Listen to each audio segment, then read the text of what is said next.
Hey everyone, my name is Dante and welcome back to Story Hub. I, female 31, have been best friends with Kat, female 31, since we were 6 years old. We grew up and went to uni together, bought homes on the same street, and are basically family in all the ways that matter. She is a very important part of my life and I love her like a sister. Kat is disabled. She has a degenerative condition and has been in a wheelchair since we were in secondary school. Unfortunately, the world often fails to consider accessibility needs. In uni, this meant that there were a lot of limitations on places we could go together because so many places were inaccessible, uncomfortable, and sometimes downright dehumanizing. This is why a few years after we graduated, we both decided to move out of our parents' places and buy property on the same street. Our dads and her uncle are tradies and spent nearly 2 years renovating and making both our places accessible. We took it as far as money would allow, and included things like an outdoor kitchen and fire pit, a small bar area, etc. It's made a world of difference. We spend a lot of time at each other's places, do cocktail nights, sleepovers, entertain friends, and when her family visits, we have enough rooms between the two of us to accommodate everyone's needs. Her mom and brother also have varying degrees of mobility issues. We still go out together, but not as often.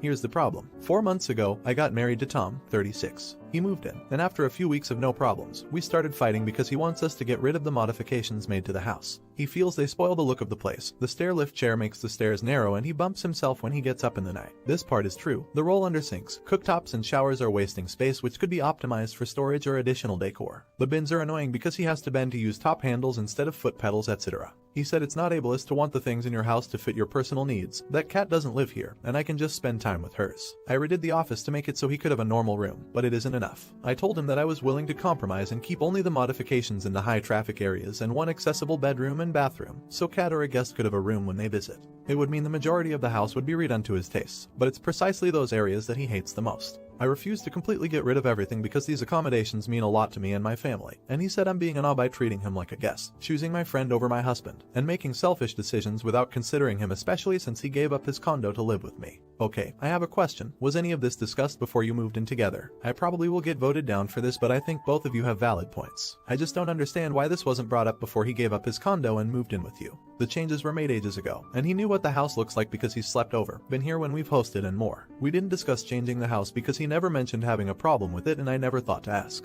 What happens if your husband decides he wants to move to find a home that feels like it belongs to both of you and is not near your friend? Or if he gets a really good job offer that requires you to move to another city or country away from your friend? Are you willing to put your marriage first in those situations? I kind of feel like this is an everyone sucks situation here, because I don't think his issue with your house began after he moved in. I think he should have spoken up before moving in and not assume that you would be willing to change the home to fit his preferences. I can't help but wonder if it just became more prevalent an issue once he was there 24/7 and didn't have the option of going back to his condo. I think you and your friend moving into homes right next to each other and you making your home more accessible for her is great when you are single and the only person living in the home. I don't think he is wrong to want to live in a home that is designed to fit your needs and preferences as a couple. I think there needs to be compromise, but I also think you two need couples counseling because I can see his point of view of how it feels like you are choosing making sure your friend feels comfortable in your home over making your husband feel like he has a say in the home that he now shares with you. If any such situation were to arise, we would have that discussion and I would prioritize our relationship. Moving house for his work would be reasonable, but that's not the situation at hand. The situation is that we are not moving for any reason at the moment, and I seem to be the only person who would like to compromise because right now, it's a complete overhaul of the entire house or nothing. Okay, I'm agreeing with the other posters here. Your husband didn't discuss this before marriage, and that's odd.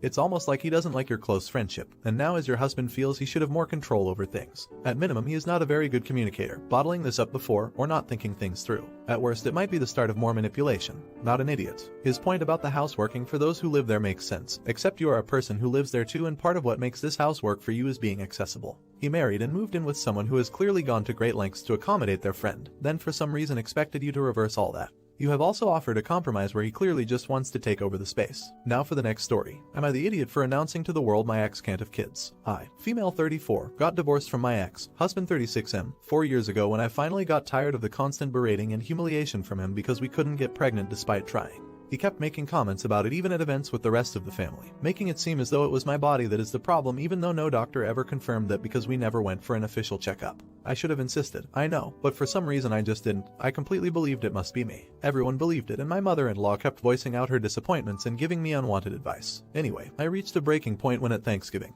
he made a comment congratulating my brother-in-law about my then pregnant sister finally doing her part in the marriage. I went into a time of complete emotional blackout wherein I just felt so empty and filed the divorce not even a week later. A year later, I met my now husband and it just felt so different.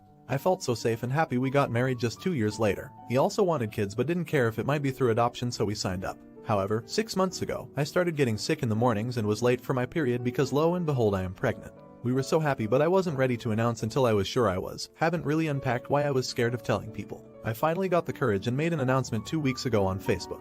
3 days later, my ex-MIL called to shame me for celebrating my baby and basically shouting to the world that my ex-husband was the problem and that it's him who can't have kids, saying it will hurt his future prospects and that he's heartbroken and wouldn't get up and eat. My husband saw how distressed I was and hung up the phone for me. She tried calling again and again, but my husband wouldn't have it. Now I'm thinking maybe I should have called my ex to give him a heads up so he wouldn't have been so blindsided and that I took too long to be ready. Am I the idiot? Not the idiot. What exactly are you apologizing for? All the times he bullied you. All the times his family mistreated you. You have no reason to spare his feelings, since he never supported yours. Tell them to pound sand. Congratulations. May this and all your kids be healthy and happy. Not the idiot. It's not like you got pregnant at him. I feel this so much. My ex was the problem. But even when we knew it was him, he would make comments about how I couldn't have children, while shaking his head in disappointment. Like it should just be women's burden to bear that accusation. Besides, were you supposed to never announce your pregnancy? Not the idiot. You need therapy because you are still trying to shield this man despite how he treated you. You tolerated his abuse until you couldn't and have no reason to feel any guilt about your pregnancy. I'm thrilled that you found someone like your new husband who is protecting you from your ex-MIL's abuse. Why does she still have your number? You and ex didn't have any kids, didn't have any mutual friends. Cut her and him out of your life. Now for the next story. Am I the idiot for not paying for leaving my daughter and son-in-law on the hook for all the damage their guests caused because of the open bar? My daughter recently got married. I helped with the expenses. When we started hashing out the costs for the reception, I said that I would pay for 2 bottles of wine per table, but they should have a cash bar. My daughter said that was tacky and made her look cheap. So I asked her what she wanted instead. She said open bar. So I did the math at 200 guests and I figured 12 drinks each. I gave her enough extra money to purchase that much and told her I did not want to rent the hall. I would write her a check for the costs, but I didn't want my name on any contracts. My wife said I was being a duck, but ultimately agreed with me just giving them money and not getting involved. The reception went about like I expected.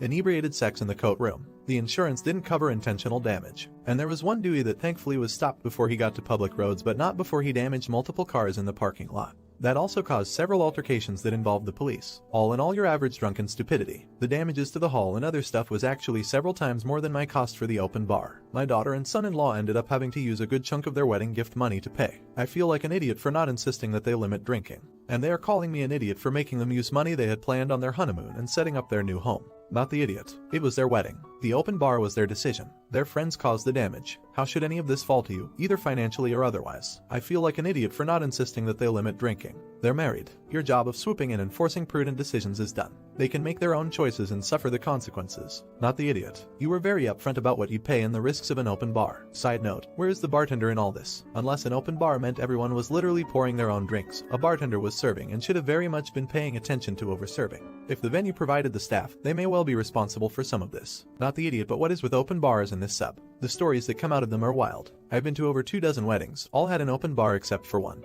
There was one occasion in which it became an issue, but that was because the reception began at 4 and dinner was somehow not served until 9:30 p.m. It was only 2 guests out of 200, which I found pretty remarkable considering the venue was refilling drinks without asking after not serving food for that long. Not the idiot. You were extremely clear with what you'd help cover, and it was generous of you to even provide what you did. Not all parents help with weddings. Just because they're upset about what situation doesn't mean you're responsible for fixing it. I don't even think the open bar is responsible. People who can't drink without causing significant property damage should have enough respect for the bride and groom to limit their drinking. Now for the last story. Am I the idiot for telling my mom I'm not my brother's therapist? Recently, my younger brother, male 13, had come out to my parents about his mental health. I, female 16, have known about this for a while since I am the person who listens to his problems. I have serious mental health problems, which I don't like people knowing about, therefore I keep it to myself. During the talk my brother had with my parents, they couldn't understand how to comfort him, therefore they called me down and asked for my opinion. My opinion was to get him a therapist. They got mad at me for that idea and sent my brother upstairs. As we were alone, they started yelling at me saying I shouldn't have said such a thing,